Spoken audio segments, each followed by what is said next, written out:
Hey Tony, this is Don.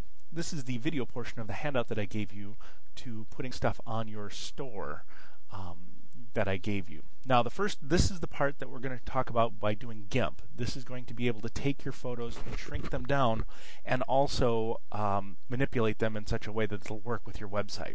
First thing we're going to do is start up GIMP. Boom, boom. It's going to start up GIMP. And there it comes. All right, now the next part was to get our files into GIMP. And to do this, I've got a folder here, and if I double click on it, it has the camera. And we said, hey, we want to use this. So what I'm going to do is just play solitaire. Click on the file, which is right here, File, click, hold, and drag right onto the GIMP program. And when I let go, it opens it up. Boom. And right there it is. Now the first thing that we're going to do is to scale the image. We need to scale this so that it looks good. It usually comes out much bigger on your camera than it needs to be. So what we're going to do is we're going to go here to Image, Scale Image. Now this one's already been scaled, unfortunately, but what we're looking for is that the height is approximately 900 pixels tall. So when you take a look at yours, yours will be up there about 1800 or 2000. We would just change this one to 900.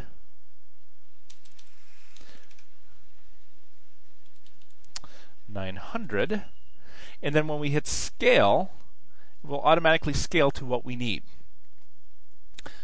Now, what we'd like to do is to crop so that it does fit within the same aspect ratio, because a lot of your pictures will be 3:4, and what we really want is a 1:3. So what I'm going to do is I'm going to click on this rectangular select tool, click on this, and then down here on some of my options, it says one of them, fixed. I want a fixed aspect ratio, and actually I'm going to have it as 300 by, which is the colon, 900. And when I tab over, now what's going to happen is when I select on my picture, it's only going to give me the size box that's going to work. So if I click right here and select, notice that even though I'm moving it up and down, left and right, it still gives me the same look of a box. And in fact, mine is even too big, but that's okay for this case. I'm going to click, hold, and drag over, and now it should be this one picture. I'm going to copy this picture and paste it into another location. I'm going to say, edit, copy. Looks like there we go. File, create, from clipboard. There is the copy that we want to use on our website. In fact, this one's just a little bit smaller because I didn't quite get all the way up to the top. We're going to save this one as Dr. House. So I'm going to say File, Save As, and I'm going to save it as drhouse.jpg. And instead of my pictures, which would be a good place to put it, I am going to put it on my desktop just to make it easier for this demonstration. And say Save. It's going to say something about transparencies. We're going to export it anyways, and we'll just take its default quality, etc., and say Save. And boom, we now have the picture we could put on the website. But we also want to put up a thumbnail.